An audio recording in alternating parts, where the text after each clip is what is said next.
your indulgence for another 2 minutes. I believe there's an update on the presentation, so we just want members to have it once we start.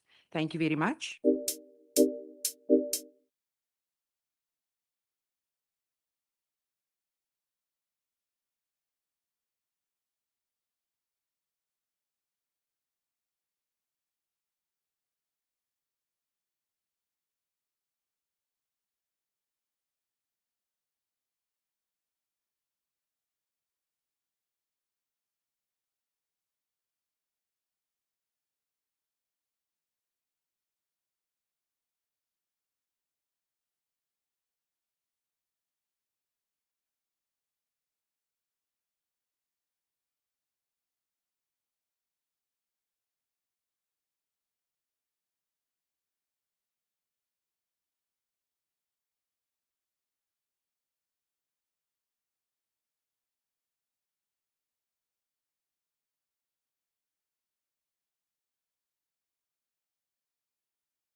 Honorable members, good morning, ladies and gentlemen, both in chambers as well as online. And if we do have any stakeholders or members of the public attending our meeting this morning, a warm welcome to you as well. Also allow me to greet the Western Cape Provincial Minister for Social Development, who indicated, Minister Lund, that he will also be joining us online, as well as the head of department, specifically officials from the Department of Social Development. Let me also welcome our special guest this morning, representatives from the South African Social Security Agency, SASSA, and Postbank, and as I indicated, members of the public and all other guests. Just for record purposes, I will now please ask that everyone introduces themselves. My name is Wendy Kaiser-Philander, and I'm the chairperson for this committee. Good morning, Chairperson, and good morning to our guest. I'm Member Boyson, and I'm a member of this committee. Morning, Chair, members. My name is Member Comfort. I'm a member of this committee. Thank you very much, members. We will move over to our first bench. Good morning, Chair. Good morning, members and colleagues. My name is Lungelwa Skasana Makaula. I'm currently the REM at the Western Cape SASSA office. Thank you. Good morning, Chairperson. Good morning, members. And good morning to the colleagues. My name is Griffin Pfeiffer. I'm the Acting General Manager for Grants Administration, SASSA, Western Cape. Thank you. Good morning, Chair and honourable members. My name is Eureka Singh. I'm the Chief Operations Officer of Postbank. Good morning, Chair and honourable members. My name is Bongani Diako. I'm head for communications and stakeholder engagements at Postbank. Morning, Chair and members. My name is Annelies Bester, and I am the GM Finance for SASSA. Apologies. Good morning, Honourable Chairperson and members of the committee. My name is Brenton van Friede. I'm the Executive Manager for Operations at Head Office SASSA.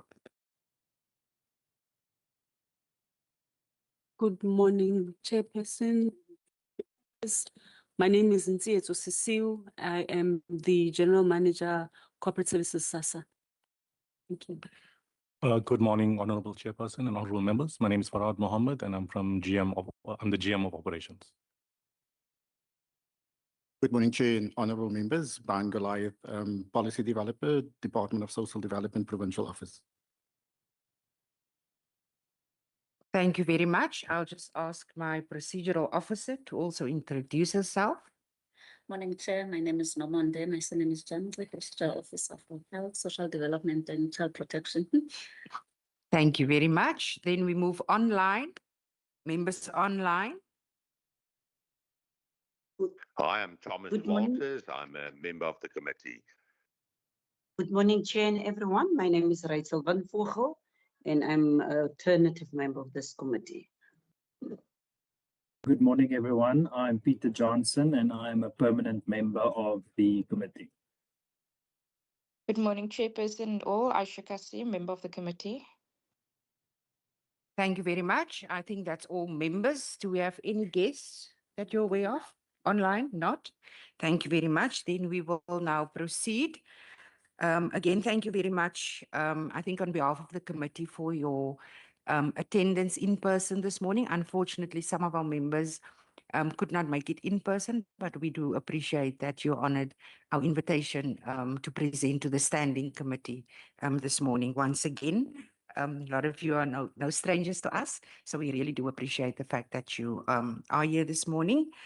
Mrs. Makula, am I expressing your surname correctly? I'm sure I'll get to it. It's also a great pleasure for us to meet you. And thank you very much for your commitment to the cause and also honoring the invitation together with your team this morning. And we really look forward to engage with you. Colleagues, I will just give a brief background. So the committee resolved to convene this follow-up briefing after receiving a joint presentation from both SASSA and Postbank last year And that presentation specifically was on the migration of beneficiaries from the SASSA Gold Card to the Postbank Black Card. And during that briefing, SASSA and Postbank provided us with an update, Member Kamfer, on the migration process and outlined the anticipated timelines for its completion. We then resolved as a committee to schedule a follow-up meeting. I know we wanted it earlier this year, but because of our committee program, we were unable to.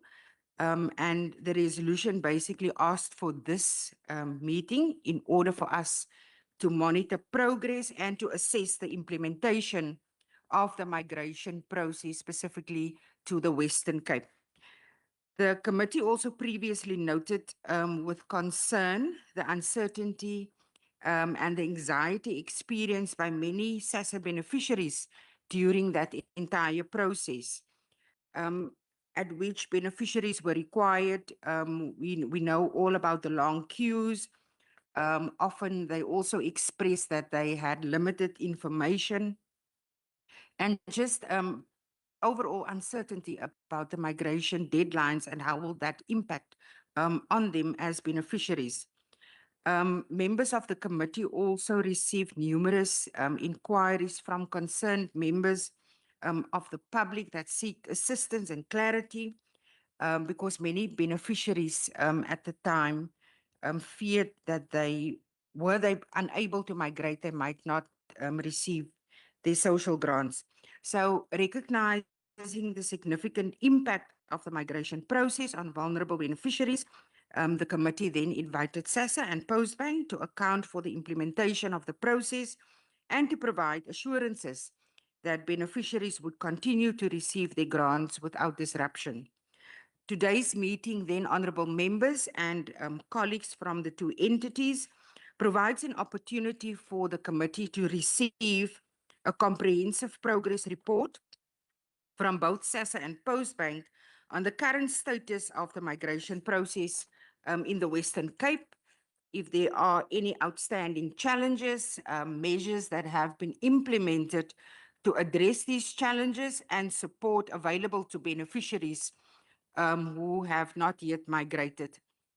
And again, thank you for confirming your attendance and enabling us to perform our oversight in that respect. Members, we have received the presentations in good time. There is an update, and I'm sure the entity will just relate to us exactly where those updates are occurring within the presentation. We would obviously then want to maximize the time, honourable members. I would suggest that we provide SASSA now with the first opportunity to present, after which I will then open the floor for questions and answers. Then following with Postbank, then we will also engage with questions and answers. And then immediately after we have excused the entities, we know you've got a lot of work to do. We don't want to keep you too long. We will then engage with our necessary resolutions and recommendations. Honourable members, are there any questions for clarity? Any comments from your side? I do not see any hands in chambers. Members online?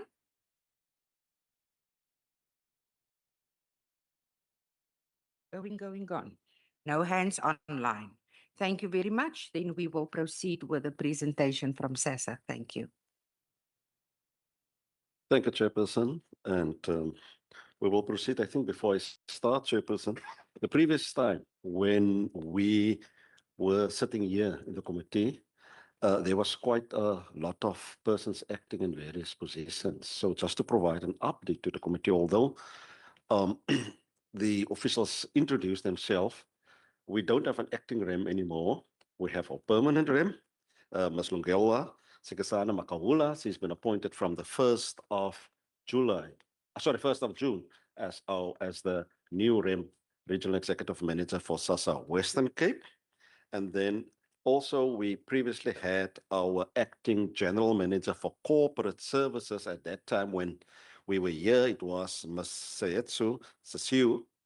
She's been appointed as the permanent general manager for corporate services with effect from the 1st of August. So you could see we are making strides in terms of the appointment of all the various Definitely positions. so. And I can remember that was also one of the concerns expressed. Yes. So thank you for highlighting that. So that is Mr. Pfeiffer. one of the boxes you can tick. Thank you so much. I think the team has already introduced themselves. We're from our national office. We have our EM Executive Manager Grants, Mr. Brenton van Vrede, and then our General Manager for Finance. She's also present here.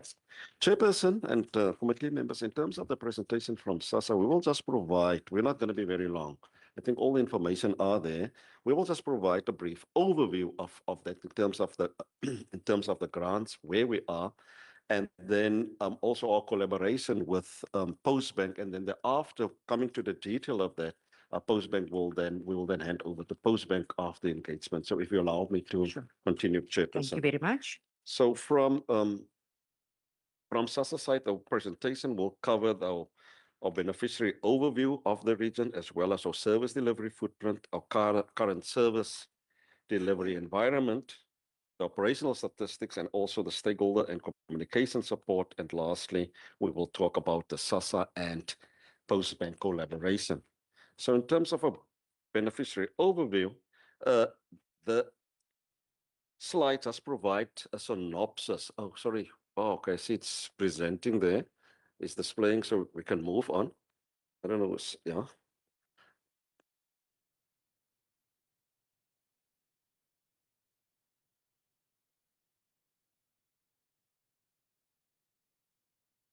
Okay, can I continue, Chairperson, or must I wait? Yes. So, okay, thank you for that. So just to put to give you a synopsis where we are at the end of June, we were paying 1.6 million beneficiaries the grants in payment for the Western Cape, and there's all the various grant types, the number of beneficiaries, number of children, as well as the estimated amount for Western Cape. It's around about 2 billion rand. Moving to the next one, at the end of the 2025-2026 financial year, this is the overview of where the Western Cape, in comparison with the other regions, in terms of all our grants in payment for the various grant types. So that one I'm not going to read to you, but our grant total was around about 1.69 million for Western Cape in total, with all the other regions also displaying their grants there. So that is something for your consumption. With regards to our regional footprint, Chairperson, we still have our 16 local offices in the Western Cape. We have moved from 12 fixed offices to 13 fixed offices, where we have established a fixed office in Delft quite recently. And then further to that, we have 94 service points, or what we call mobile services. This is where we move out to the community and render services twice or 3 times per week or per month, depending on the needs of that communities. In total, we have 123 active service sites for SASSA in Western Cape, where people can access SASSA services. And then the table just provide a layout or synopsis of all the regions, or sorry, all the districts, Metro 1, 2, Boland, Oeverberg, West Coast, and the number of offices, as well as the operational and our fixed service points. The next slide is basically just a synopsis of the geographic coverage of the Western Cape with our districts and the local offices, and then indicating our number of grants in payment. Just to note, in addition to that, for the Western Cape in total, we have 12 cluster schemes, and in total there are 35 cluster homes where SASSA and Department of Provincial Department of Social Development work closely in terms of the foster care grants and providing foster care services to those children. Our current operational pressures, I think this was important for us, just to provide the House with what is the current pressures we are experiencing from SASSA side. So maybe it's a brief background. Currently, SASSA is busy with a review and life certificate process, and we're clients are required to present themselves either for review or life certificate based on change of circumstances, financial change or administrative change. But one of our challenges were that there's a low turn-up of beneficiary for reviews and for life certification. And what we have done from our side, we've put an action plan into place in terms of ensuring that those clients are coming for the reviews and life certification. Otherwise, their grant will be suspended, and on a later stage, it will be cancelled. Another challenge is, especially during the past couple of months, we received quite pressures from political parties, interest groups, and media houses. I think you have observed quite recently on social media and on the printed media, all the presses at certain of our offices, and I can cite Belleville as an example. So we have continuous media and stakeholder engagements, educate our beneficiaries, and then also we have extended our SASSA footprint, as I've mentioned. For example, the presses we experience in Belleville, we've opened another service office in Delft. And then there are always ongoing safety and security concerns for both clients and staff to present operational risks and impact the safety of services. So we do our risk assessment, law enforcement engagement, and previously when we were here in the committee, there was a concern raised about services in Stellenbosch, and I can say at this stage, we could not open the service point in Stellenbosch, Clutersville, because based on the risk assessment and engagement with law enforcement, it is still too dangerous because of the gang violence. Then another challenge for us, one of the biggest challenges is the sleepovers, especially in our metro offices. And we have developed an intervention plan. We have expanded our ICROPs, and we also have expanded operating hours where some of the staff members started as early as 6:30 to ensure that we can cater for all those beneficiaries. So these are the next slide, just a regional action plan in terms of the appointment serials. The operating hours, we have prioritized client communication. And I must say, when it comes to client communication as well as to stakeholder engagement, our REM put a very strong emphasis on that. And we have various communication with our stakeholders, one-on-one sessions with them. So when it comes to the communication for reviews, client receive notification by means of SMS, and we also have a fourth day payment indicating that those clients must come for a review or life certification.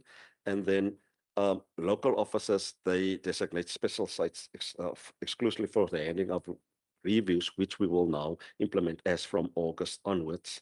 Then overtime and system access to extend the system for more hours that will form part of our action plan that we will put forward. We prioritize client for reviews and life certification, especially our elderly, our frail, and our disabled clients. And then the e-life certification, this is where persons need to prove to SASSA that they still are alive and to ensure that eligible beneficiaries receive the grant, and that is done by means of facial recognition. In addition, SASSA nationally plan to have other interventions through means of WhatsApp channels, the implementation of status check for social grant. That will be implemented from the 15th of August, where a beneficiary can just check what is the status of my current grant. The implementation of the reviews and life certification self-check, that will also be from 15th of August, where a client is unsure, but must I come for a review of life certificate? So as from the 15th, they can go into that WhatsApp channel, punch in their ID number, and then they will be able to say, but I am due for either life certification or review. And then the implementation of the payment status check for social grants to check then also on that WhatsApp channel, what are the payment dates and for the social grant. For example, tomorrow, we know it's for our older persons grants, but we cannot assume everybody knows the exact date as per month. Our operational statistics, the next slide does provide a overview of Western Cape for our reviews and our life certification statistics, and then the breakdown per office in terms of their target. And those breakdowns are especially during the second quarter. So overall, for 2026, 2027, SASSA Western Cape plan to undertake 42,000, more than 42,000 reviews and more, close to 34,000 life certifications. That is for 2026, 2027. And then our stakeholder and communication support, our community outreaches, we have a target of 56 integrated community outreach programs. We have done 14 in the second quarter, about 8 or 9 is planned for this month, and we have also communicated that ICROP schedule to our stakeholders, including Postbank, because we know that that is also another extra channel for the community where they can come to the ICROPs and do the card swaps. Also, we have a municipal engagement with the various municipalities, including City of Cape Town and Prince Albert. And then during next week, we plan to engage with, to have follow-ups engagement with the City of Cape Town with regards to our services and venues. And then our communication and media support. Obviously, we promote our SASSA services and community radio stations. And during these, we also encourage our beneficiaries to please come forward, and those still in possession of the gold card to please swap it for the black card. We also work closely with GCIS, and then our media statement, and I've mentioned the WhatsApp channels that we already that will come in operation from August, and then the flyers, whether printed and electronic flyers, communicating all our services, but also encouraging our clients. Then we have beneficiary education initiatives that is normally during our ICROPs and during our stakeholder engagements. We had it with the Skylitza Stakeholder Forum recently. We have engagement with the MEC office, the Office of the Deputy Minister, Postbank, as one of the key partners, as well as political and other interest groups. The last one, Chairperson, is just to say this is the collaboration between SASSA and Postbank. As I've mentioned, the stakeholder engagement, apart from having these meetings on a higher level from our regional executive manager to theirs, we also have operational meetings where the team from grants administration engage with the regional managers on matters with regards to challenges and card swap issues. Then, as I've mentioned earlier, we use our ICROPs where Postbank is one of the partners where clients and beneficiaries have the opportunity to make use of that channel also to swap the card. We have our beneficiary education, as I've mentioned, and that is normally during our briefing with our clients during the morning, as well as during our stakeholder engagements.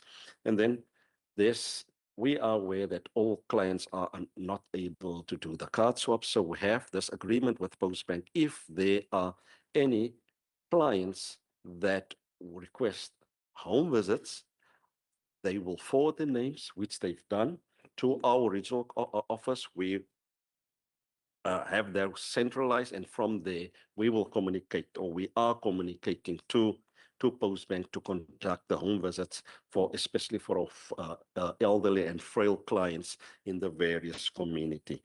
Then the card replacement sites, they've made available the card replacement sites. They will go into detail with that, which we then communicate to all 16 local office, and from the 16 local office managers, they are then communicating to the various service sites in the various communities. So meaning, should a client come forward to the office and say, but I need to replace my card, they will be able to say, but this is the nearest site, or this is the place where you can go to. So that basically brings to a conclusion the presentation from the side of SASSA Chairperson. Thank you very much. Thank you very much, Mr. Pfeiffer. I will at this point just ask whether the regional manager has got anything to add before we pose options. Thank you, Honourable Chair. Mine is just to elaborate on the Accelerated Intervention Service Delivery Plan, which is referenced in the presentation, where we are looking at all our critical officers to ensure that the service is expedited. But there's a detailed plan that speaks to that. Thank you, Chair. Thank you very much. And I am going to be a bit forward this morning in asking, Mr. Pfeiffer, thank you very much for presenting to the committee. we spoke earlier about the acting positions. I note that you are also still acting. I'm not sure. I'm just going to ask how many acting positions at the Western Cape office there currently still are, and what is the intention, or when do you intend on filling those positions? Thank you, Chair. In fact, the GM grants is currently under review. Yesterday, we shortlisted our candidates because of conflict. I would not want to detail, Sure. but I will be communicating with my candidates by end of this week, tentatively to be inviting them the week thereafter. But the plan is to have it closed by the end of August. That is the most critical position that we have currently in acting, and thus it has become the priority. Hence, we had embarked on this process with effect from yesterday. And my team is actually still here. They only leave this evening. So we are prioritizing filling that gap as it is a critical position. Thank you so much, and thank you for making strides in that regard. Honorable members, I'm going to take the first bite at the cherry since I haven't noted any hands, so members are still giving some thought to the questions. The presentation has made mention of, obviously you could see the services accessibility, the assessment that has been done, I'm sure based on maybe complaints or any other factors contributing to that. So I would just want to ask SASSA, particularly to the rural part of the province, do you think the service as it currently is meets the demand? And what is your plan going forward to make services in the rural parts of the province even more accessible? And then just my second question, we also welcome the WhatsApp service that you how will you ensure that beneficiaries without having smartphones, or not all our elders especially are that digitally literate, that they are not excluded from those service? And then also we have touched on that, but maybe perhaps just more specifically broader in terms of the staff capacity at your offices. Does the region currently have sufficient staff capacity to meet service delivery obligations? And if not, what are the additional resources that are required? And perhaps if you can just latch onto that question, also infrastructure, please. Thank you very much. I recognize Honorable Member Boyson and then Honorable Member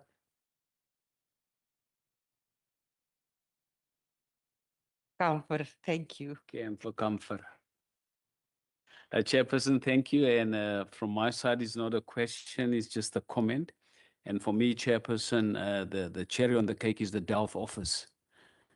You know, the new operations in Delft, because we would all remember whoever you ask at the Belleville offices, if you ask them, guys, what would assist you?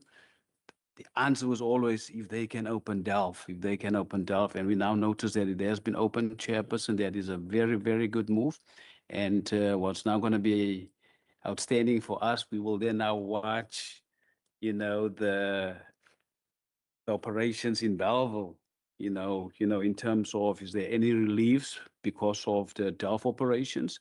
And then Chairperson, what would probably then also assist, I know the department is probably busy with that, is also community awareness, regarding what's happening within their own backyards, because you might find that people would still go to Belleville because it's been part of their daily routine.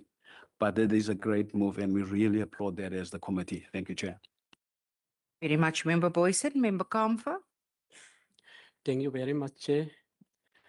Chair, I think I must congratulate for the presentation in the first time, the first place, Chair, and then also your touch, Chair, on a very important thing, Chair, on the rural areas, Chair. If all of us know that the rural area is normally the place where people struggle and the people moan and is grown. of course, because of his on farms area. And my question today is on the on the professionals. I listen what I hear what you say. There is increase in office satellite offices, but if is you are you sure that that what you do will solve the problem? Because in the morning, when, for example, when I come from Citrusdal to Cape Town, 4 o'clock in the morning, the older persons stand already in the queues. I pass Piketberg, Bergrivier, the same day. Mauriceburg, the same. My concern is winter, the risk is very high for our older persons. What is the department's plan? How can you address this issue? That is the first thing. The second thing is Chair, and also you touch on the WhatsApp group. I was in a situation because my consistency is in Friedendal, and there's a very good gentleman, Edgar van Skalk. I think he's a manager there in the SASSA office. Edgar van Skalkweg. The problem is, and Chair is correct, he said, all of our people don't have, we welcome the WhatsApp group, but there was a situation that I drive 2 times in the monthly to my constituency. Every time I drive, I see people they hike normally, and I ask you, what are you drive for? You hike 4 or 5? And I say, Francie, we don't have money, but my as for the second month, I don't pay. I don't know what happened, and I was in the office because you know, miss, that SASSA come once in a month to us. And I think if you said the WhatsApp will maybe help us, that people can look what is the reason that is blocked, that will maybe help. That is all what I contribute. Thank you, Chair. Thank you very much, Member Kamfer. I note the members online. I think we'll deal with a set of questions in chambers and then we will move online. Thank you very much. Over to Sasa. Thank you, Chairperson. I think the first question about services to the rural part of the Western Cape also lets on both what Member Boysen as well as Member Kamfer is saying. As I've mentioned, we've identified our high pressure officers, and from there we will also identify officers outside of the metro. For example, I know Member Boysen is from the Southern Cape area, and then in that area, for example, we have 2 offices in George. We have the George office as well as the Tembaletu office. And then we are currently with our facilities GM looking also for a space in the Knysna municipality, because that needs to provide a space. But what we've done, and yesterday we're looking at our iCrop schedule, we plan to extend our services by means of iCrop to make it more accessible. And one of it is to plan an iCrop in Knysna, for where people can access service, as well as in the areas of the more rural areas of Mossel Bay. And then in the West Coast, if we talk about the West Coast area, yes, we recently had some outreaches in Piketberg, but we plan now to have one in Mauriceburg as well. So that is part of the accelerating our footprint by means of iCrop services. However, the idea is to have more permanent offices in those areas, but that is dependent on the relationship between us and the various municipality in terms of making infrastructure available. And as I've mentioned, the GM corporate services and contact communication with these various stakeholders, especially our municipalities, local municipalities, on that. Then on the smartphone, Chairperson, you've mentioned it. Yes, some people do not have smartphone access. However, this is one of another channel that we made available previously, apart from only receiving it through the SMS. Through SMS services, we make WhatsApp channels as an additional access point or access service available. We're not saying these are the only access services or people must only do that. So those without smartphones, yes, we are aware there's still challenges in terms of that. But what we want to highlight to the committee is that we're making strides in terms of communication. Apart from SMSs, apart from that, we're also using the WhatsApp channels. I don't know if our EM want to add anything to that before we can move on. So thanks, Honorable Chair. I think as Griffin mentioned, the goal by bringing multiple channels into place is not that everybody would have access to every channel, but if you could take one person out of the queue because they can access that channel, you begin to then improve your face-to-face service delivery. So yes, there's always going to be the people that would need assistance. But if someone can, for example, assist themselves, even in our offices, we provide free Wi-Fi. So if you are sitting in a queue, you have a smartphone, and you want to engage with the customer care official, you don't have to sit and wait till you get to the front of the queue. You can already start doing it while you're sitting in the queue, and then hopefully leave the queue and enable those who do need the face-to-face assistance to be able to get to the front of the queue a lot quicker in that sense. So we're looking at bringing even more channels in future to just, it's when you have a high demand on your service, you've got to look at as many ways to produce self-assisted services, easy, user-friendly, that people can engage with to try and reduce the demands on your actual face-to-face services that you have in your local offices. Thanks. Thank you, Chair.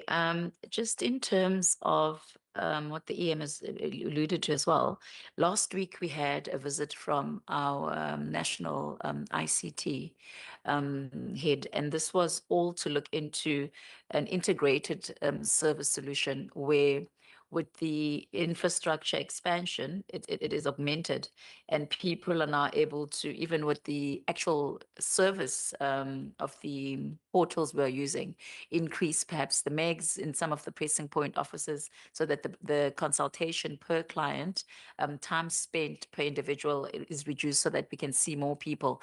And then, of course, the booths that are available.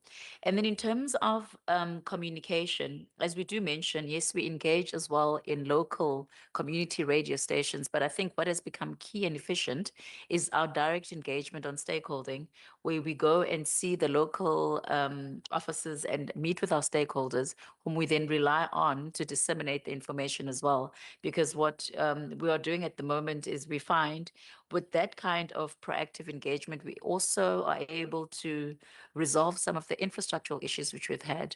And the permanency now, of course, of GM corporate services has become quite helpful because the municipalities are a bit more responsive on our MOUs, which were also directed by the communities, as well as local halls. Sometimes even churches are cooperating with us. So it has really increased a great deal in terms of stride and innovation.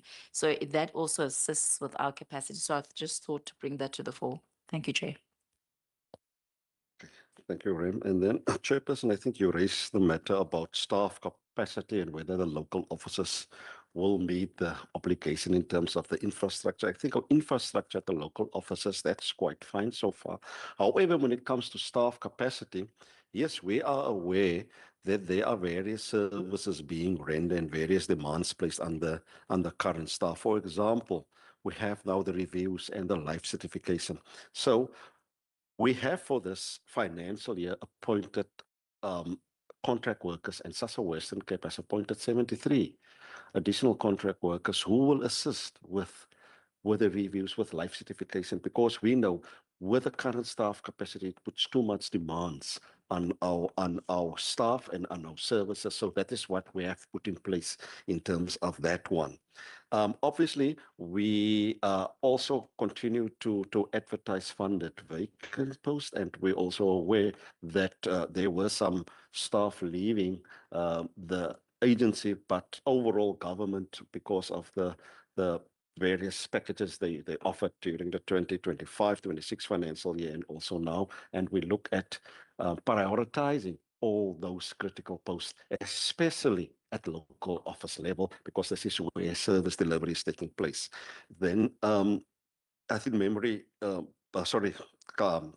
Member Boyson, my apologies, mentioned about Delft and say it's a good thing in terms of the services, but also the community awareness. What we've done, for example, with the opening of Delft and even prior to that, we have involved the local councillor as well as the local member of parliament responsible for that area. So they are also our mouthpieces when it comes to uh, broadcasting, if I can put it that way, our services within the community. So yes, for all our services, we involve the local councillors because at the end of the day, they the ward councillors and they are able to communicate with us directly.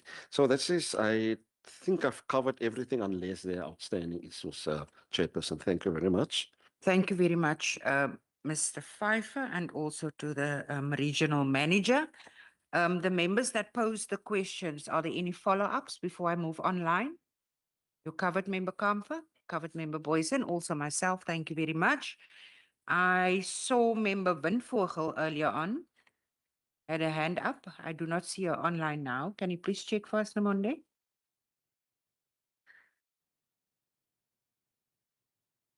Not online? Yeah, she had a hand up earlier, but it seems like she dropped off.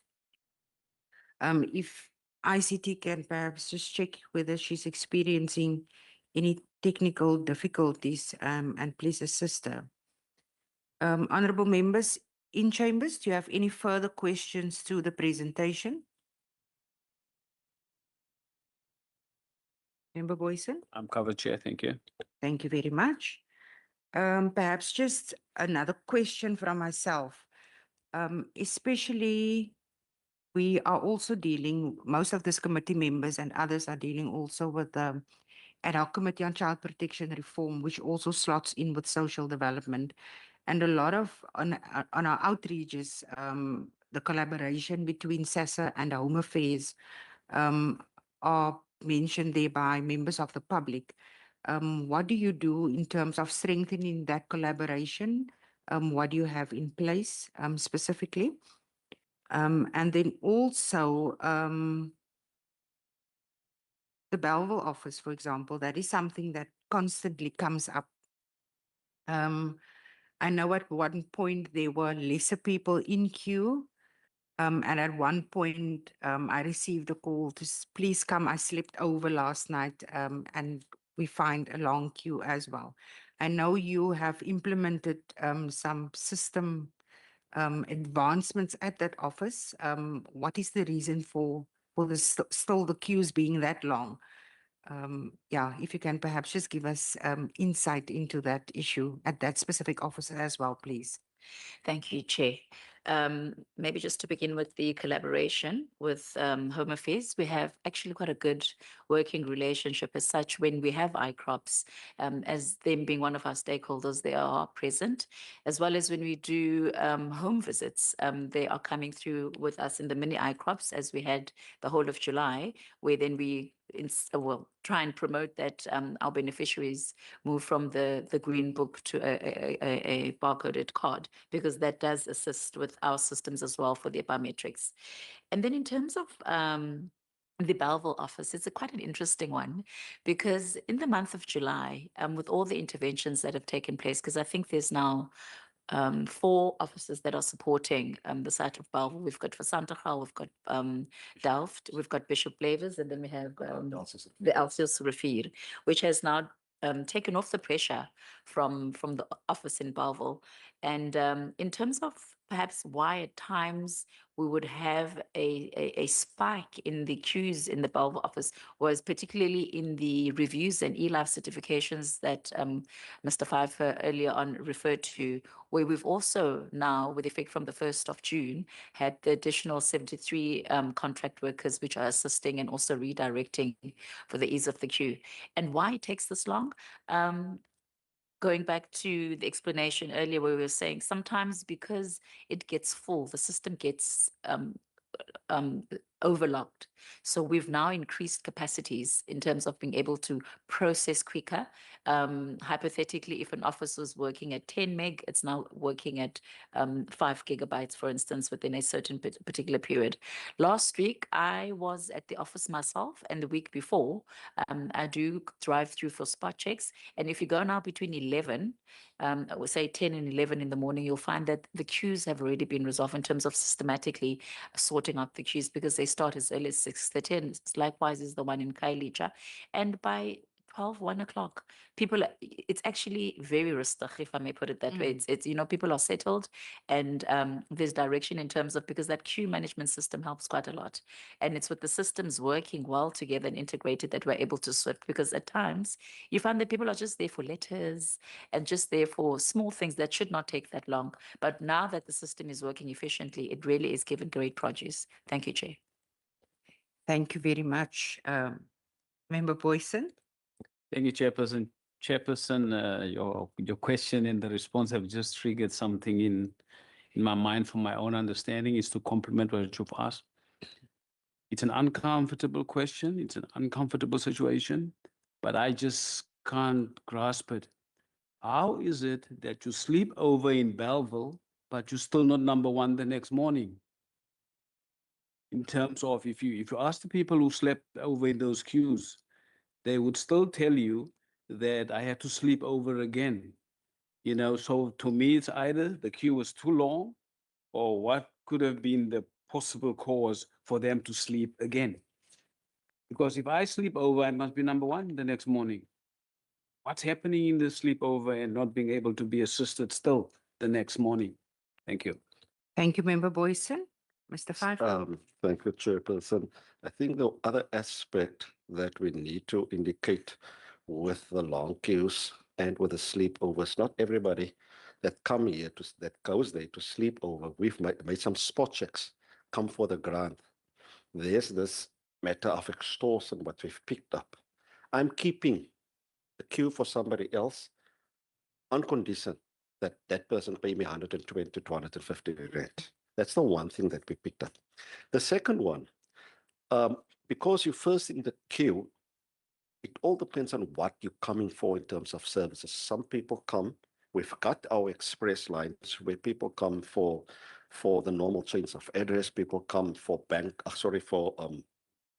SASSA confirmation letters, etc. And then you have your queue where people coming for the normal grants application. That is why we've implemented what we call the queue management system, where people are electronic queue management system, where people are then directed in terms of the services that they are coming for. So not everybody sleeping over. We experience that at Belleville as well as at Athlone are there to sleep over, but are there to make money. And that is the one thing we've experienced it, and we've engaged law enforcement with regards to that, because it falls outside, and we encourage people, why do you sleep over? It's not necessary to sleep over, but you find there's always this element to see where can we make money out of the whole thing. So I hope I've answered you. If I understand you correctly, Mr. Pfeiffer, you're saying it's not the beneficiary as such. Not always the beneficiary. I've engaged one of the persons outside Athlone and say, but do you get a child support grant? And she said, no. I said, why do you sleep? No, I'm keeping the queue. Now, look, in terms of our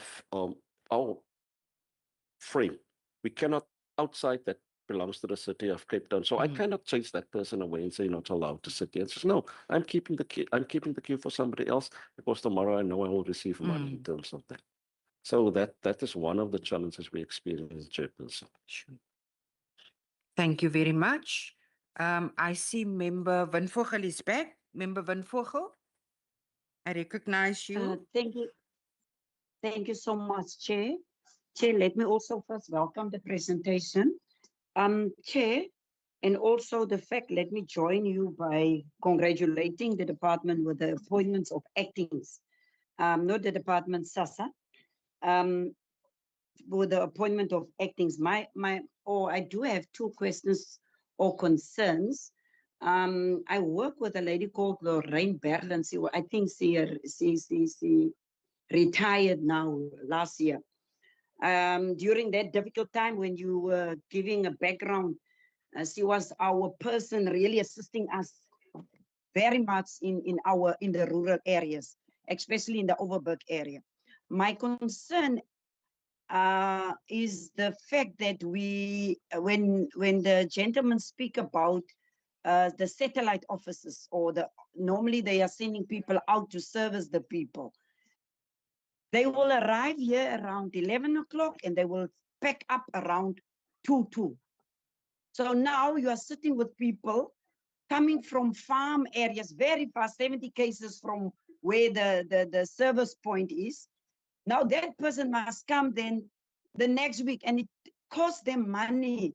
Some of them are hiking from 2 o'clock the morning to get here. So in terms of your staff component and your timing, when you speak about satellite of these service points, I think you really need to relook, especially for the rural areas. How many staff are you sending on to the time when staff pitch up and the time they normally leave the service point?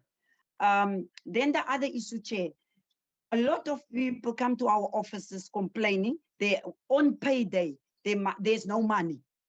Is there not a system informing the client, your client or your beneficiary, stating that you will not receive your money on the 4th if you are not sending in A, B, C, and D? But no, a person, this 70 case, coming to town to get their pension and there's no money. Is there not such a system that you really can? I'm not sure, but it can't be right that we really give such a service to the most vulnerable people. And I'm speaking especially about the older persons and the disability persons.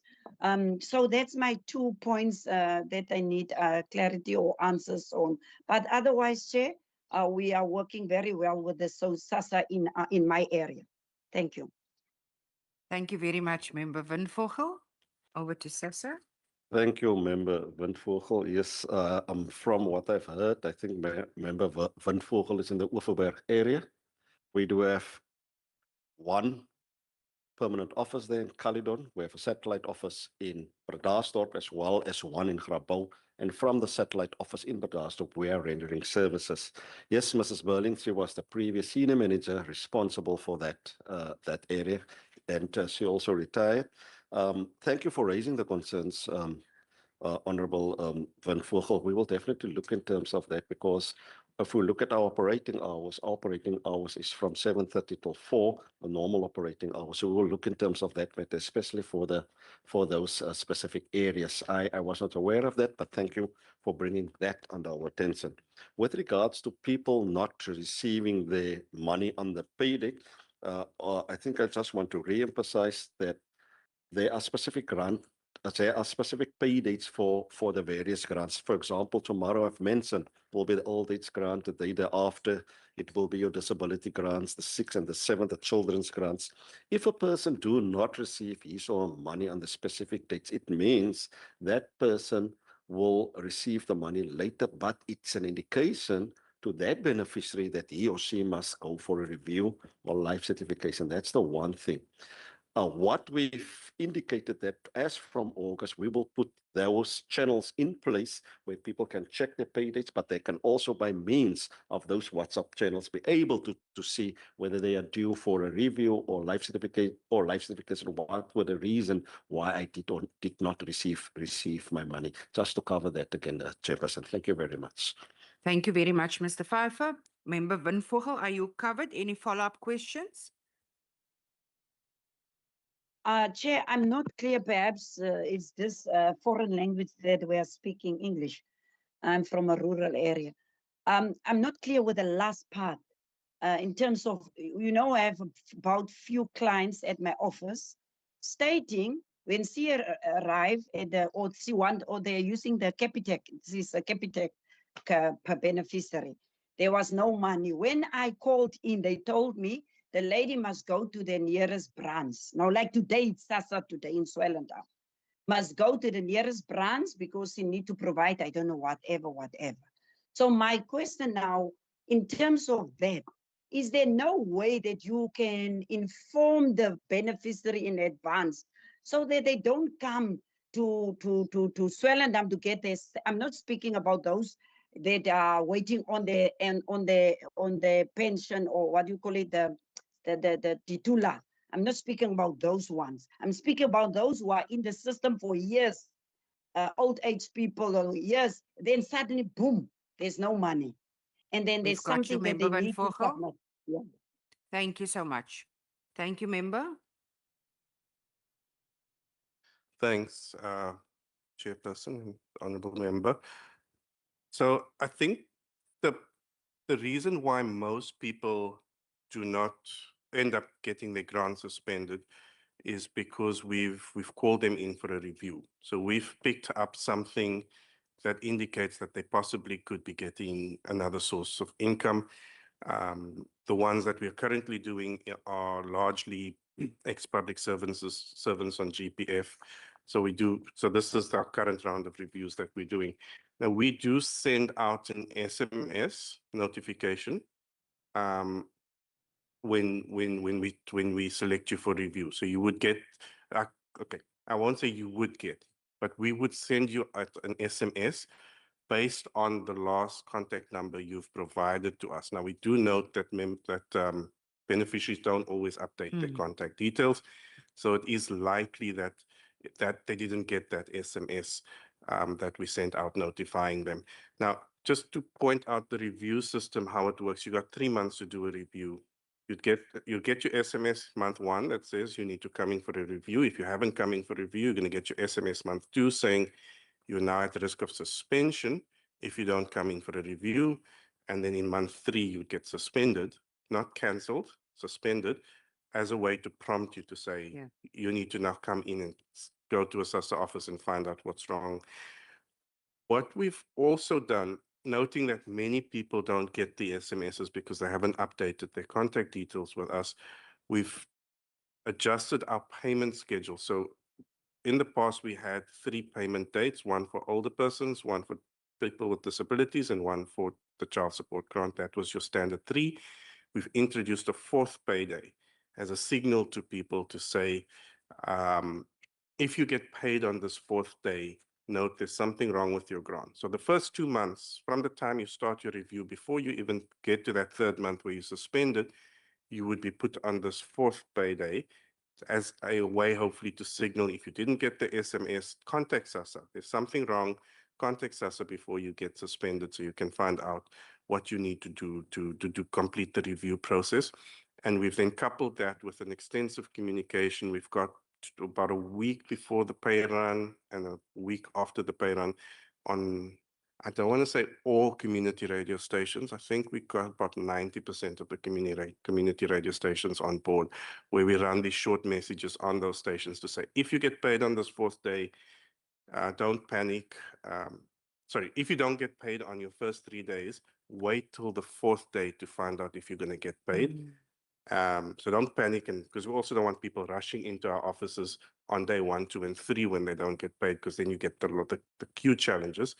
But wait for day 4 so that if you get paid on day 4, then know you are a review candidate, and then contact your local SASSA office. Either you can call the call center or you can use the WhatsApp channels. So you can first find out what you need to do. And then when you do go to the SASSA office, you come with all your documents. You don't go to the SASSA office and then have to come back again. But it's improving communications, trying to get the message through to beneficiaries. And that's why I thought maybe just let me take this little bit of time, because the members can also communicate this. When you do get Griffin, remind me, day 4 this month is?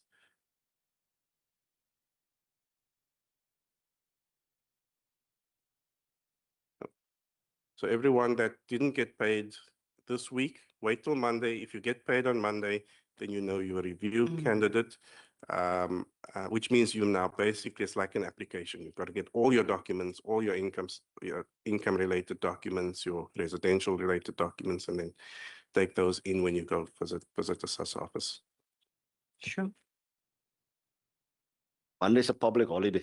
Yeah. The 10th. So it will be Tuesday. Okay. It will be Tuesday. My apologies for that.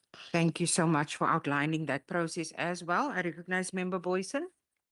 Thank you, Chairperson. That has just triggered another follow-up question regarding the reviews. We read in the public comments at times where people would say, I've sent my mother because it was a birthday. I've sent the money for a birthday, and that triggered a review because it was regarded as an additional income. How fair is that? And surely in reviews, one would look at a systematic deposition of money. So if it's once off on my mother's birthday month in Maritzburg and whatever, surely SASSA should have means to be able to assess on whether this is an income or this is a once off. Now, my question then, Chairperson, does it mean even a once off deposit for my mother's birthday cake would trigger a review based on I'm in Cape Town, she's in Maritzburg? You know, where's the fairness in that? Or how can that be mitigated? Thank you. Thank you very much, Member Boyson. And just adding to that question, we also had an outreach in Vredenburg. And one of the challenges also expressed on that side was also staff. If you can perhaps just give us insight into the capacity at that office as well, please. Thank you. On the reviews, how you get flagged up. Sorry, we're good. On how you get flagged for a review, it would be a very expensive birthday cake. Because note the means test threshold for an older person is almost 10,000 rands.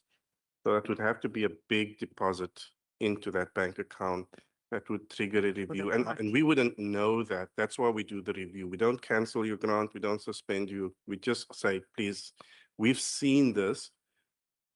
Come and explain it to us. And if you come, you bring your bank statement, your 3 months bank statement, you show it was once off, this reference can clearly show it was from my son or from someone else, then everything goes on as normal. But we don't also just target you because we saw a once-off deposit. We look at the range of data, but as mentioned earlier on, right now we're looking at GPF. So we see, okay, you're getting a pension from GPF.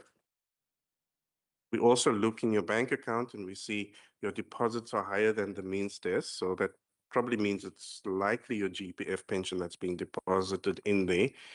And with the child support and those grants as well, we also look at credit bureau data where you would have told, for example, a credit institution to get a loan that you have an income above a certain amount so that you could get a loan. Then we call you in to say, well, please also come tell us about that income you told the clothing company or etc. So we look at different data sources. It's not perfect, but we do try because if we had to review everyone, we see something on, we've got millions, but we try to bring it down to the most high-risk cases by triangulating the different data sources so that the capacity we have in our local offices is really just targeted at the ones that are most likely. But even there, like you said, there's variations in everyone's circumstances, and hence that opportunity to make representation is important. Thanks. Thank you. Chairperson, yes, I'm aware of the outreach that you had in Vredenburg. Maybe just to provide you some background, the Vredenburg local office in Vredenburg service various community. It serves the Swartland municipality, it serves the Bergrivier municipality, it's also serves part of City of Cape Town with it, specifically our Atlanta satellite office. So the staff complement of Vredenburg is divided into staff permanently at Atlanta's office, then staff at Inlingoleto satellite office in Malmesbury, as well as staff in Pakketberg. However, we are aware of the challenge in terms of staff capacity. We have allocated 5 contract workers for Vredenburg as part of the 73, and on top of that, the 2 team leader posts that were vacated were also recently were advertised in recent interviews, has taken place for that, as well as additional 2 grants administrator positions. So we are working on filling those vacant positions for the Vredenburg office because they are servicing quite a wider community. Thank you, Chair. Thank you. Wonderful. I do not see any further hands. Thank you for the response. Honorable members and colleagues, I'm going to ask that we take a comfort break and return at 25 past 10. Thank you very much.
We'll then now immediately go over to our next presentation and over to Postbank.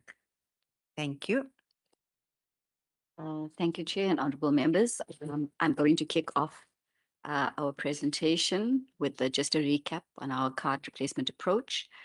Then I'll move into the actual numbers, the number of cards we've replaced to date and what is left. We will then go into the Western Cape in particular, look at the numbers and the scenarios within the Western Cape. And then I'll hand over to my colleague, Dr. Diako, who will talk about our customer engagement and communication initiatives to support the card replacement program. So moving on to our card replacement approach, we have refined this approach a little bit since we did this in 2025. Our approach this time is far more data-based. So, we receive a monthly file from SASSA. So the number of beneficiaries we need to disperse grants to changes from month on month based on the SASSA reviews, those that are deceased, those that have left for other banks. And based on that, we then have to look at, where are we located, where are our customers located, and then we adjust our presence to suit. So the biggest change we've made in this round of card replacements is we've used the last 3 transaction locations to actually determine where our customers are. So on a monthly basis, we look at where did our customers transact in the last 3 months, and then based on that actual transaction location, we try to figure out, where should our mobile teams be deployed, or where we should be in order to service and reach our customers. We've also significantly bolstered our teams on the ground, especially from a leadership perspective. So we've increased the number of regional managers that we have on the ground. In the Western Cape, we have 2. We've increased the number of team leaders we have on the ground. In the Western Cape, we have 13. And we find that, stronger leadership team means that there's better direction for those working on our sites. Sorry, Chair, should I wait for the presentation or can I continue? We can continue. Thank you, Chair. Okay, so moving on then, in terms of the bank's distribution partners, we've continued to partner with retailers. So we have our sites located within Pick n Pay, Boxer, ShopRite, and Spar stores. Across the country, we have 306 sites. In the Western Cape in particular, we have 39 sites. This is a significant increase from our previous round when we had just 12 sites. So we've tried our best to have a presence in every district, and we've increased the number of sites where we have a large concentration of Gold Card customers. So we had originally, set out to do 306 sites. 300 sites. As we monitor the numbers on a monthly basis, and due to the deadlines, we do increase the number of mobile teams we have or the number of sites we have in order to ensure that we have sufficient presence for customers to access our services. So the mobile teams, as I said, the model is really that we have fixed locations where we have high concentration of customers. And then we have the mobile teams, which partner with SASSA on their iCrops programs. But in addition to iCrops, we also do our own mobile engagements based on requests we receive from the community, from provincial leaders, etc. So our mobile teams are actually quite active in getting out to the sites. Then if I run into the numbers, if I get to the numbers, then I provided a national view. If we look at the numbers for the Western Cape in particular, we started this round of card distribution with 68,000 customers in the Western Cape. By the 27th of July, we had already completed replacing 37%, and we were down to just over 43,000 customers remaining in the Western Cape. If we look at the Gold Cards by province, the Western Cape lies 3rd in terms of the number of customers, in terms of numbers, and 16, which represents about 16% of the total number of cards that need to be replaced nationally. Then moving on to the monthly view. And this has been quite interesting for us because it's almost the same pattern that we saw the last time. So we started distribution on the 29th of April. And what we observed in the first 2 months, April, May, and then June, is that predominantly beneficiaries would show up at the sites during the grant payment week. And then the rest of the month would be fairly level and quiet with just a few numbers showing. I'm on the next slide actually, with just a few people showing up at the sites. So if you look at April, May, and then June, you'll see a fairly low daily run rate, meaning the number of customers that pitched on average on a daily basis.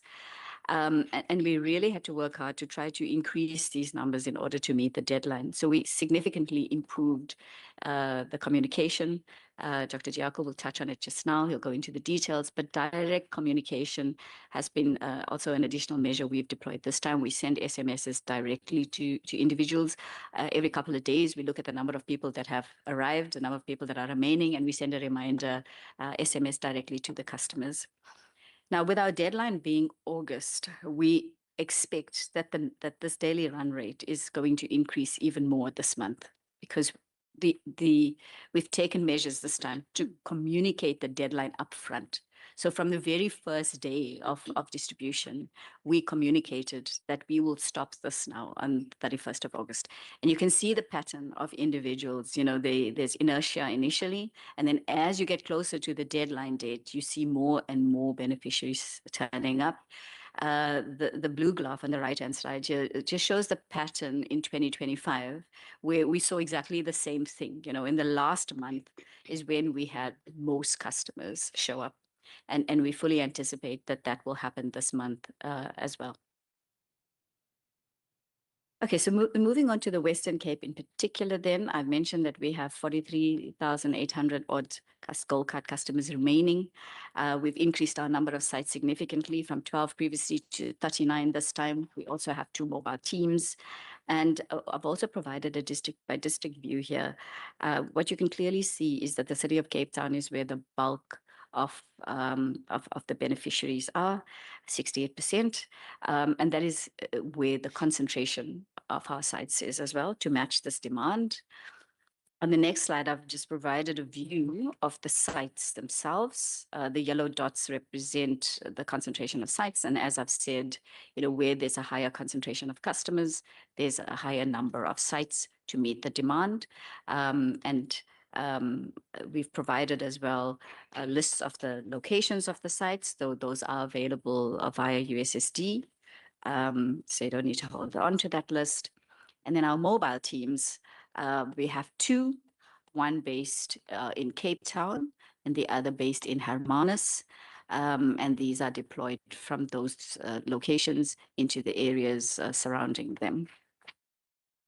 We have a comprehensive schedule for the mobile teams. So we've shared with you, the programs in June and what is planned in August. But this is not a static schedule. As we receive requests from public and other stakeholders, we then assess and revise the schedule as required. These mobile teams also go out to do home visits for those that are unable to come to the sites. As mentioned earlier, SASSA receives those requests. We also receive requests directly via our contact center and other channels, and then we schedule the mobile teams to go out to those that are vulnerable and unable to come to us. Okay, at this point, I'm going to hand over to Dr. Diako, who will talk about our customer engagement and communication initiatives.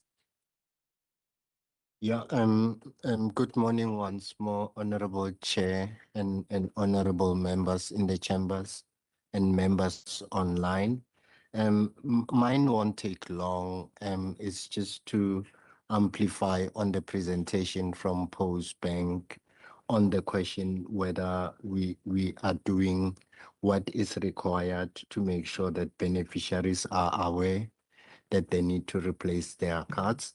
And I'll just start perhaps, Chair, with what were the guiding principles and the rationale for our communications approach. Well, one of the critical things that we did this time around was to announce the deadline ahead of time.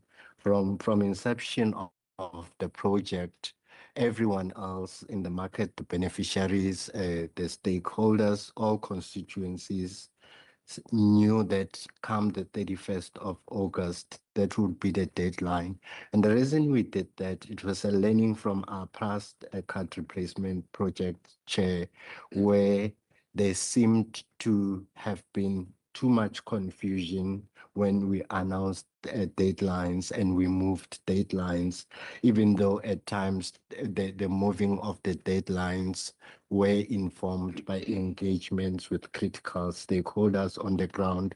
But we thought we will be clear from the onset what is the deadline so that we move with that and everybody knows when the period to replace the cards starts and ends. But the second thing that we did was because this time around we had a significantly lower number of people that we were targeting, and we knew where they are based in each province, in each district municipality and local municipality. We depended highly on data in terms of the channels and the communications channels that we chose. And we also knew the profiles of the individuals themselves, which then advise on what media they consume or what sources of information they relied on.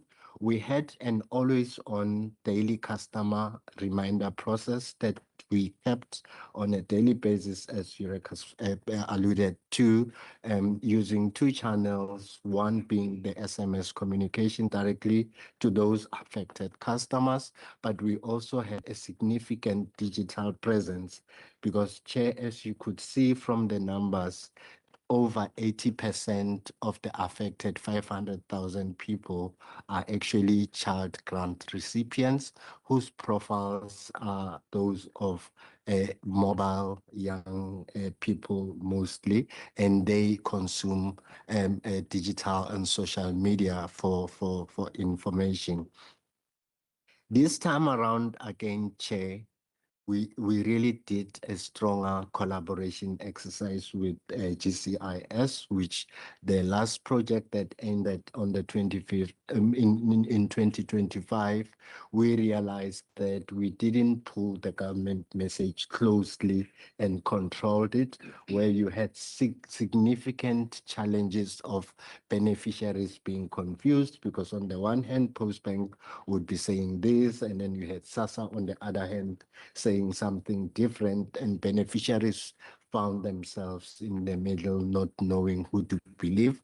We established the central command center with the GCIS to control the government message that's going out, and collaboratively with SASSA, we are telling beneficiaries one thing: they need to replace their cards, and this is the time they need to replace their cards. And if they don't, they run the risk of their grant payments being interrupted. And the lastly, Chair, it was our stakeholder engagement, and that goes into the next slide, where previously we found ourselves engaging critical stakeholders in the middle of the campaign. This time around, before we even announced the inception of the campaign, we started engaging stakeholders on the ground: tribal leaders, municipal councillors, communities, and the local structures where we knew we had significant number of beneficiaries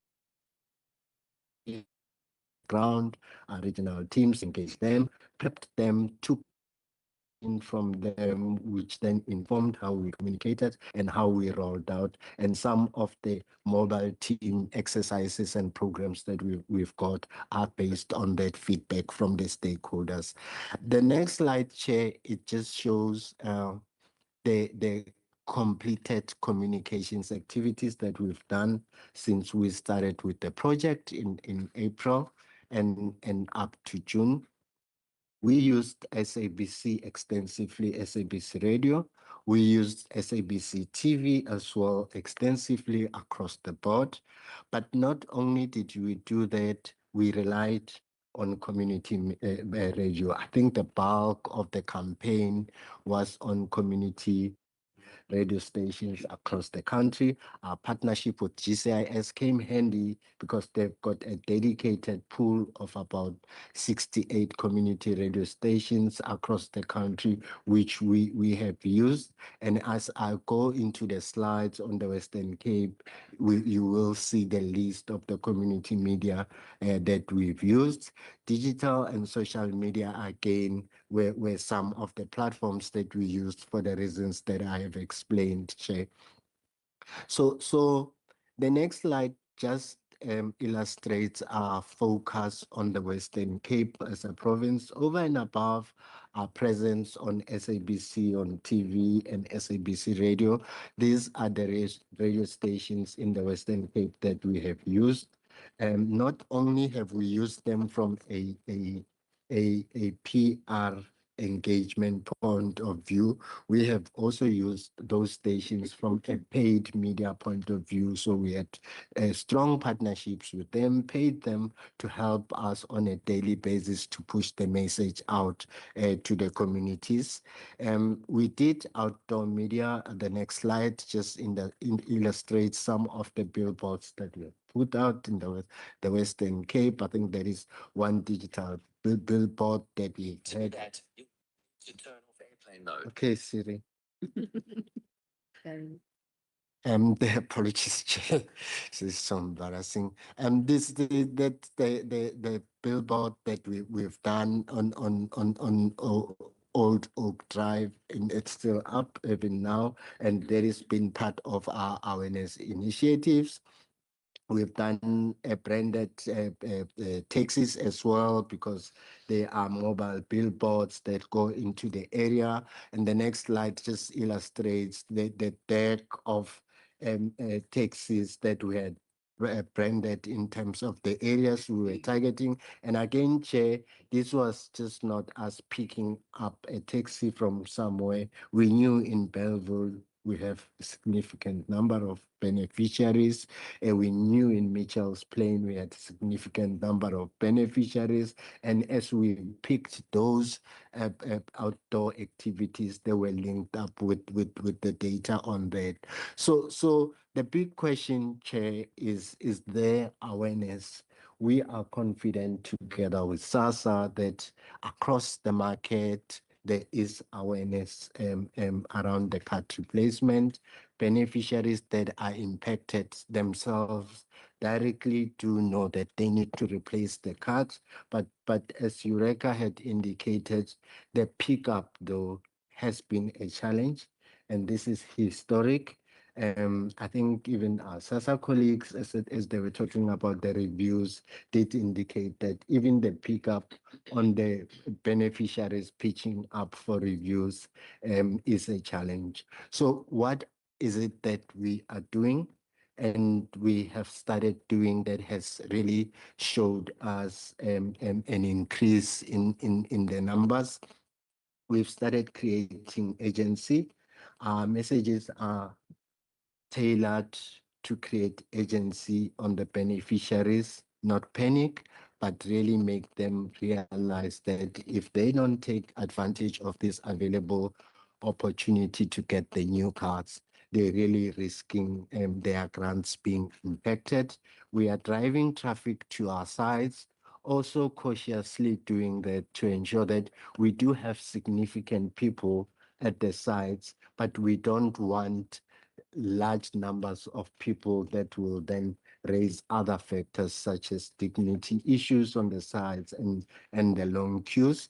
And we are always maintaining this visibility as part of the campaign until the end of August. So we haven't put our foot back on the pedal of ensuring that the information is there available on a daily basis. The next slide just shows our schedule of what we are currently busy with. and the platforms that we are on currently.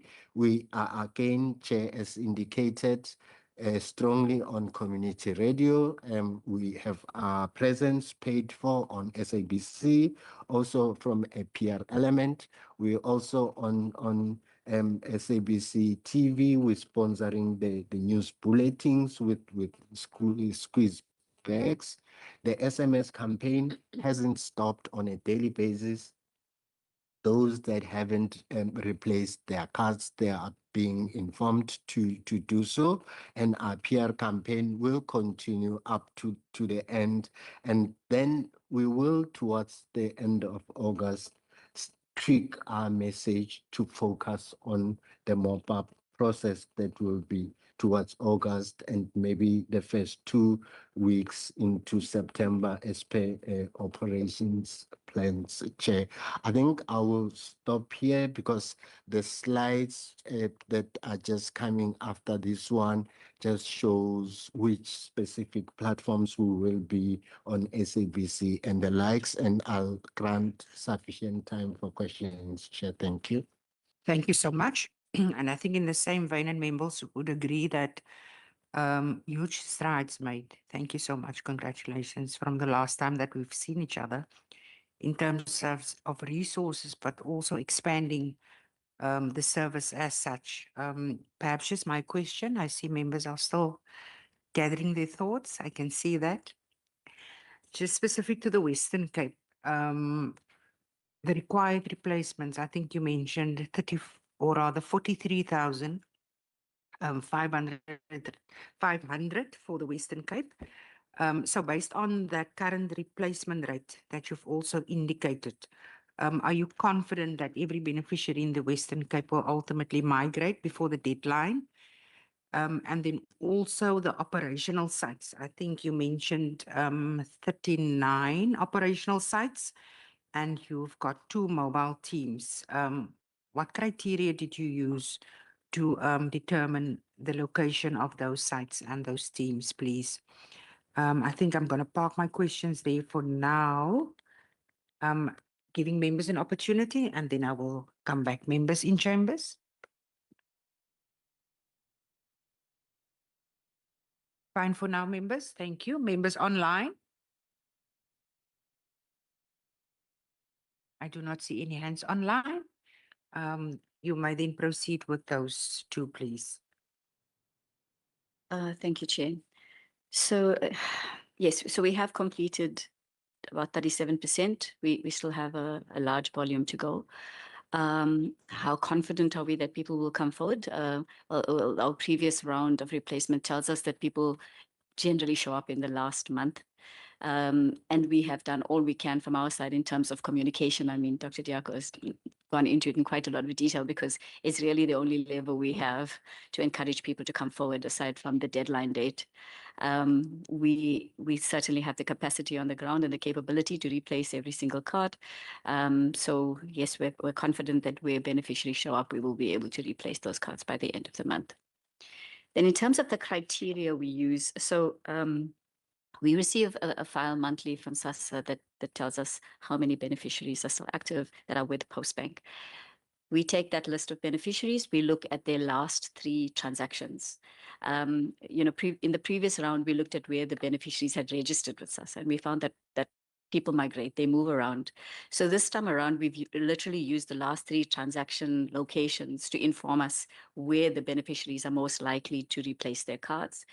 We then do what we call cluster analysis, and we kind of say, in this area, we have a high concentration of customers that are transacting, meaning they are active beneficiaries. And we then locate our sites where there's the clusters of most concentration. The mobile teams are then deployed to cover the balance of the customers that are in far flung areas. That's where the mobile teams come in. Sure.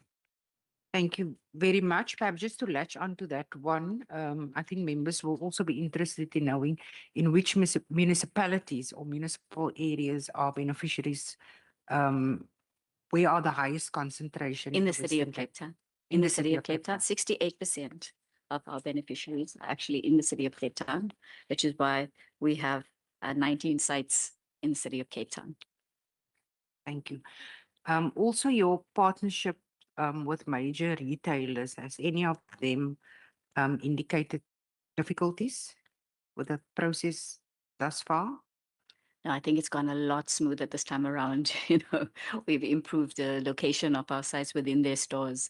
We've implemented queue management regimen. We have more team leaders on the ground now. So, where we see that there are issues, we quickly deploy a team leader to the site to assist with the queue management and all of that.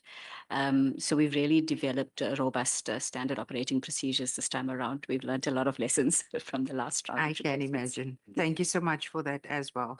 And the contingency plans, perhaps just if you can indulge the committee, as the deadline looms closer, what contingency plans do you have in place to make sure that you can assist efficiently and effectively, please? So I think it's really just about getting the right capacity to the right location, right? It is often difficult to anticipate exactly where our beneficiaries will show up. So we almost manage that live. A GM ops is here. He can probably give you a better account than I can. But what happens on a day-to-day basis is we almost in real time assess the queues, and we move individuals to where there are high concentrations of customers arriving. So those mobile teams might in fact sometimes be deployed into fixed sites where we see long queues.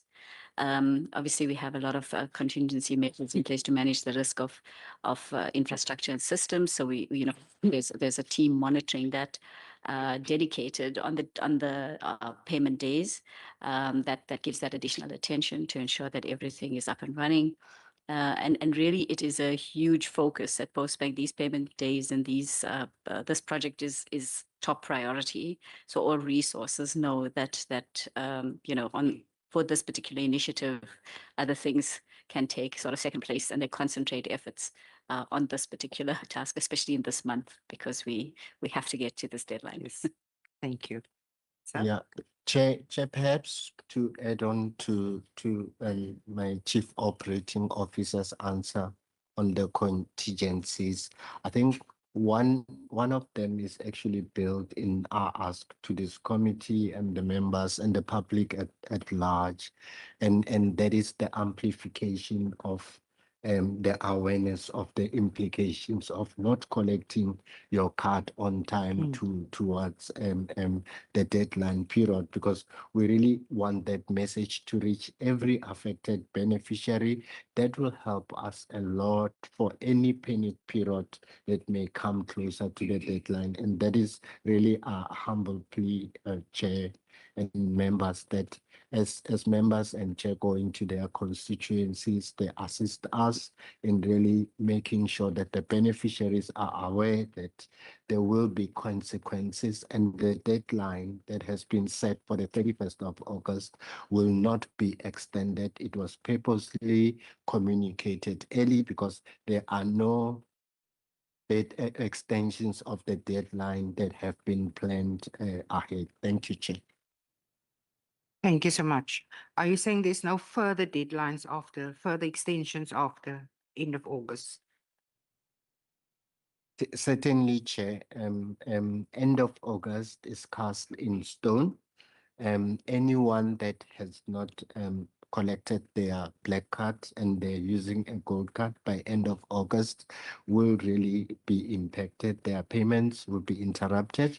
What they will then have to do is actually go get a black card first before they can transact, because the cards will not be working after the 31st of August. Chair, thank you. Thank you very much. You actually brought me to my very last question. The coordination between Postbank and SASSA, but also municipalities and public representatives, since this matter has got huge implications for beneficiaries. What is that? What does that coordination entail? And I think also for the purpose of the public that might listen in or listen to the recording later on, what would you urge them to do if they haven't done so yet?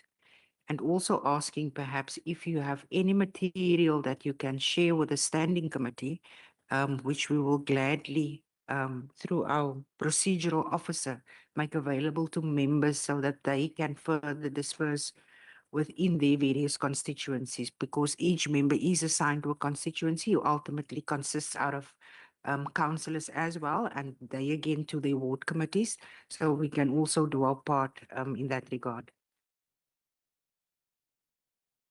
Thank you, Chair, and I'm sure my colleagues will assist and the colleagues from the SASA side. But certainly we've worked very well with SASA from inception of this project. Actually, You're not going to say anything bad about Sessa this morning.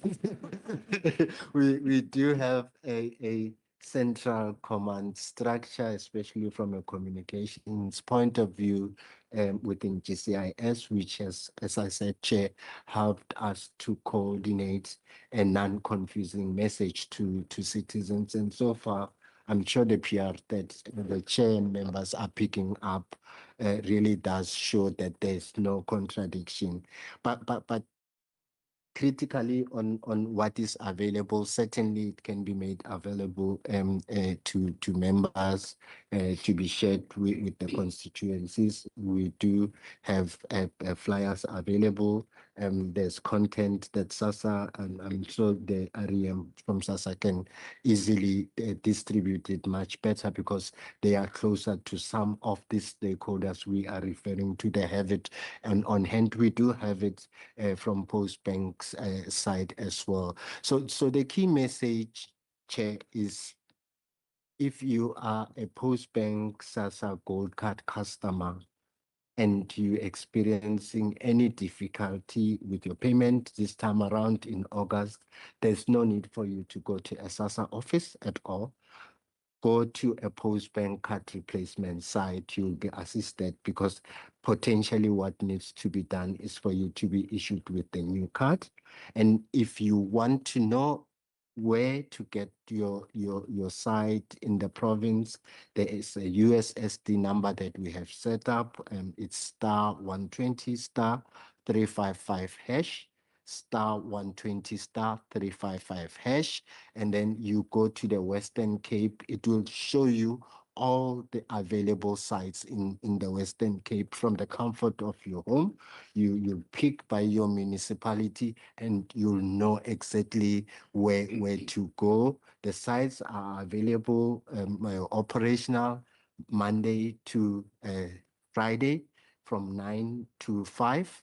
And around the payment period, as part of our contingency exercises, we will be opening our sites over weekends on Saturdays, as we are anticipating that there could be potentially larger numbers of people that we are dealing with, Chair. Thank you. Thank you very much.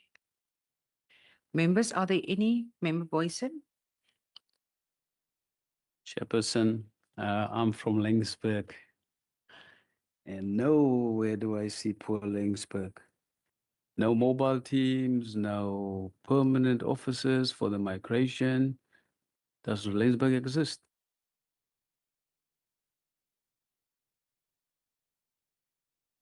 Thank you, Chair. Thank you, Honourable Member.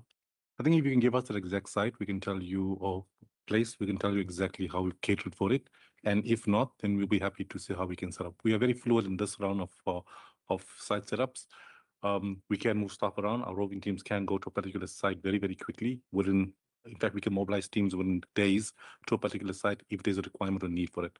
So you can ask the honourable members, please share with me, and we'll definitely look and see how we can resolve that for you. Thank you so much. Member Boyson, you covered. Member Kamfer, anything from your side? You may proceed.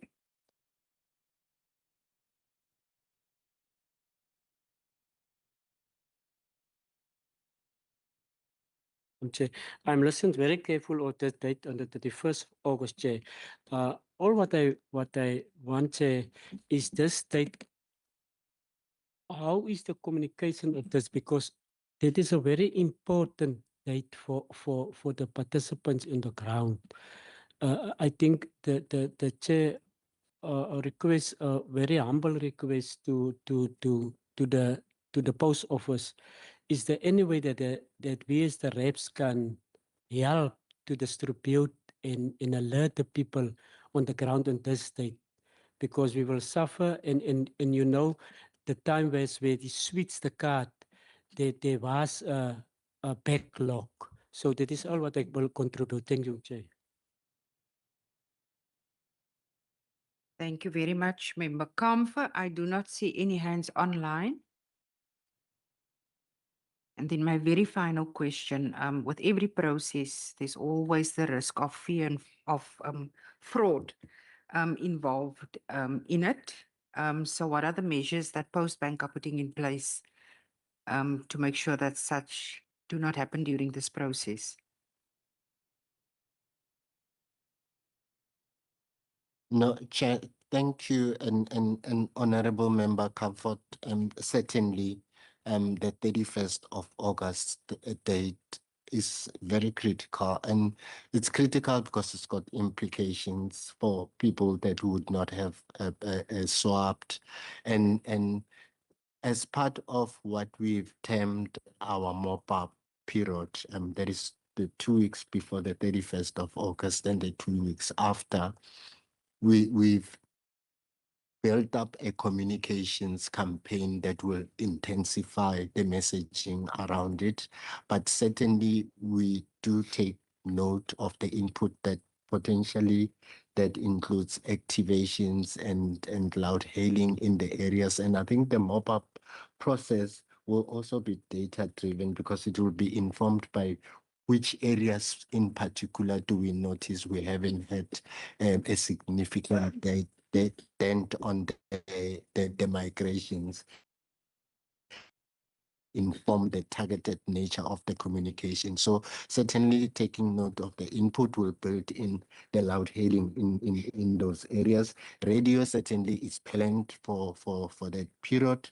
Community radio is planned for that period, but also being here in this house is part of the stakeholder sensitizing, stakeholder awareness, because we know you are the mouth of the beneficiaries and their source of comfort and information.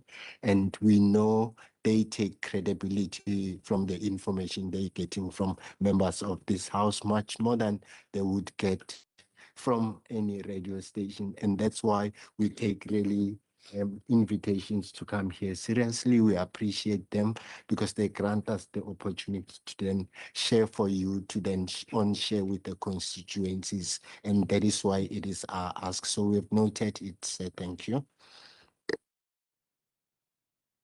And Chair, I'll move on to the question on fraud.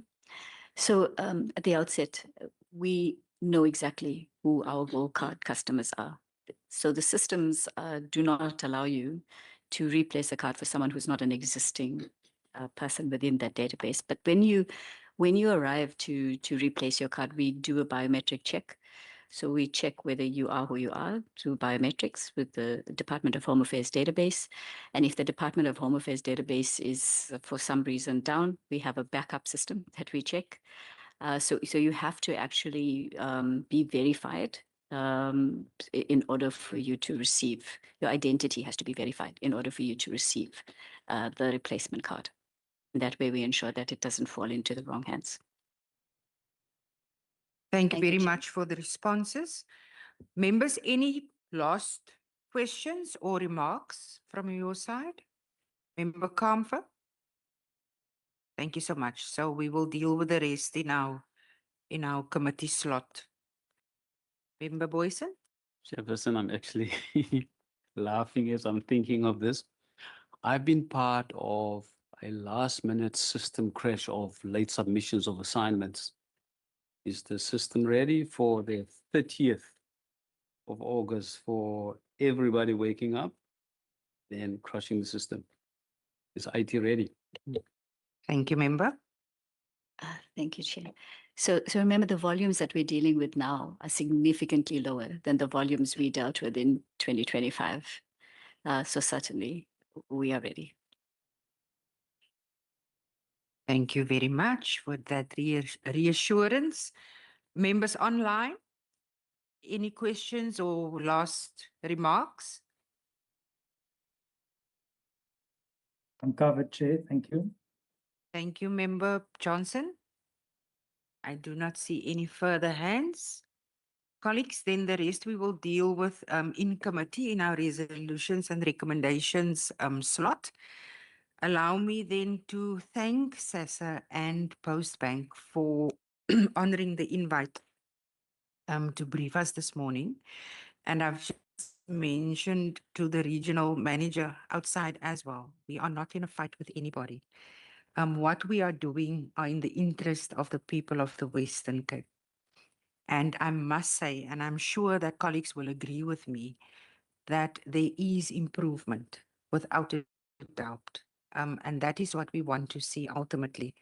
And if our oversight has contributed to that, then we take that as well, because the best that we want is that people are satisfied with the service that they get, and they can ultimately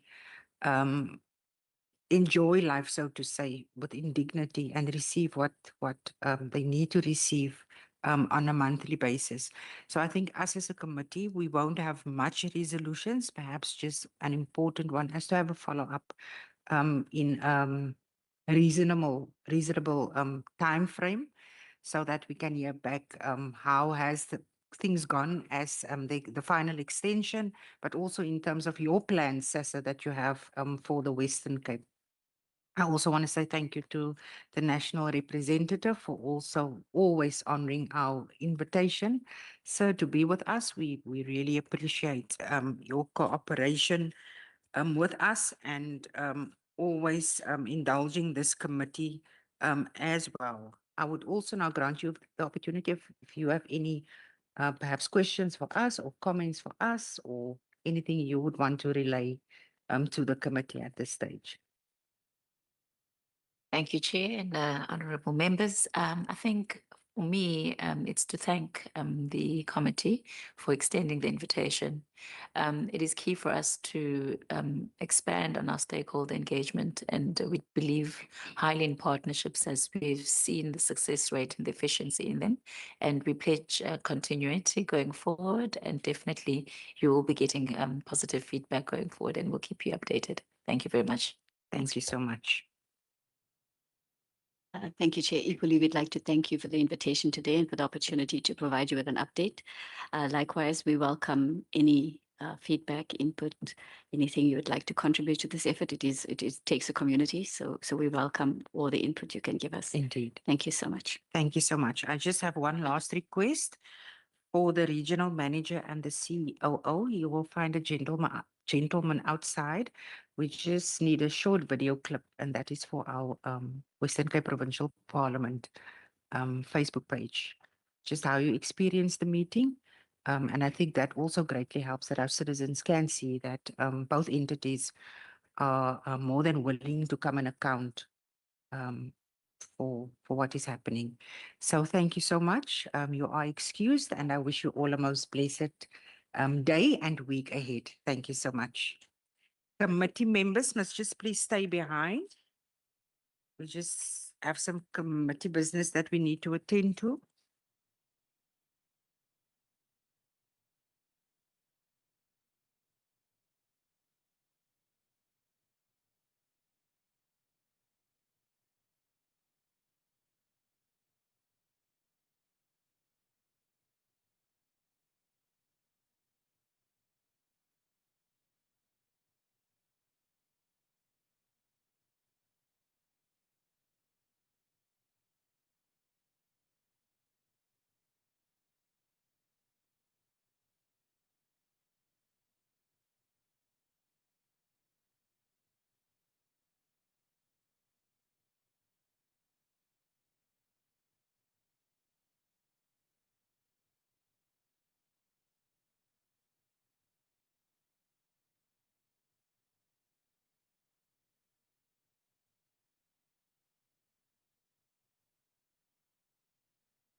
Yeah. One. Corporate. Something about city. Yes. There's the 082.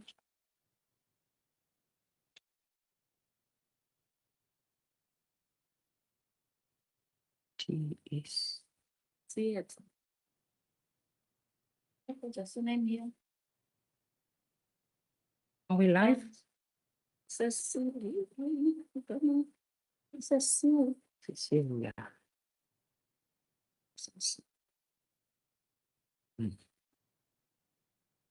That's the name. 2904. 7920. And one day, are we live still?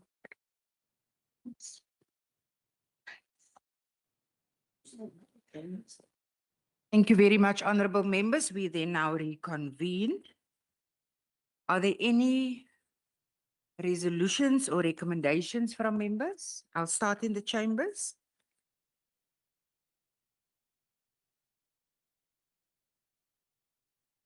Member Boyson.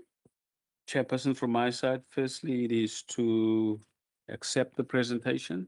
We acknowledge the presentation and to also applaud the progress made by both institutions, Chairperson. Thank you.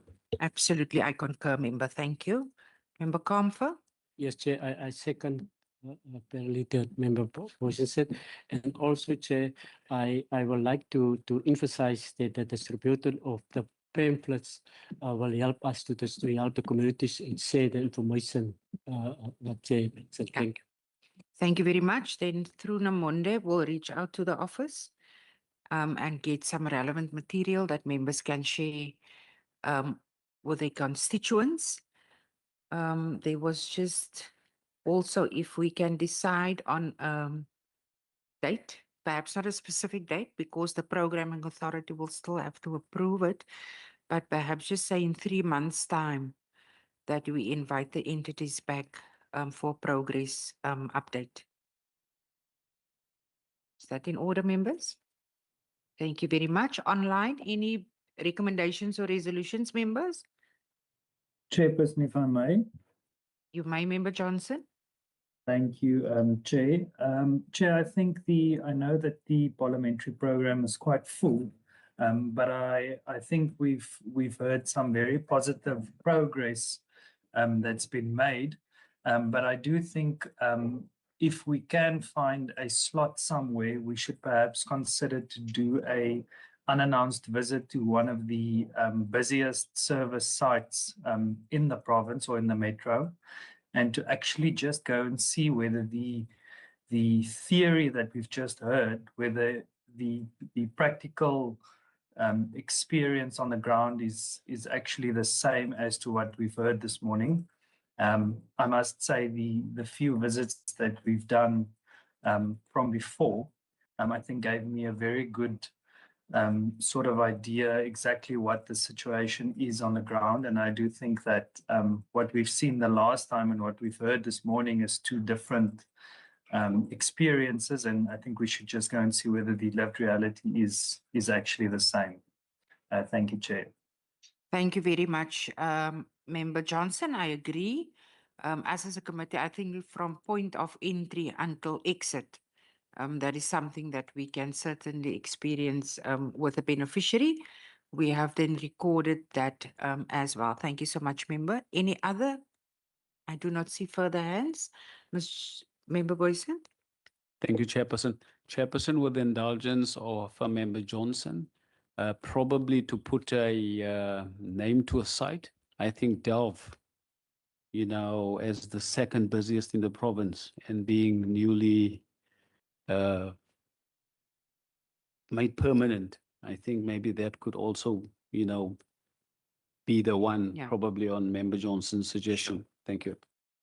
We have noted that and recorded for the record. Any other committee business, Ms. Jamke? We've dealt with that last week online. Thank you very much, members. That brings us to the end of our meeting. Thank you so much for your active participation. That then concludes this meeting. You must have a most blessed week ahead. Thank you so much. Thank you, Chair. Meeting is adjourned. Thank you, ladies. Thank you, Chair.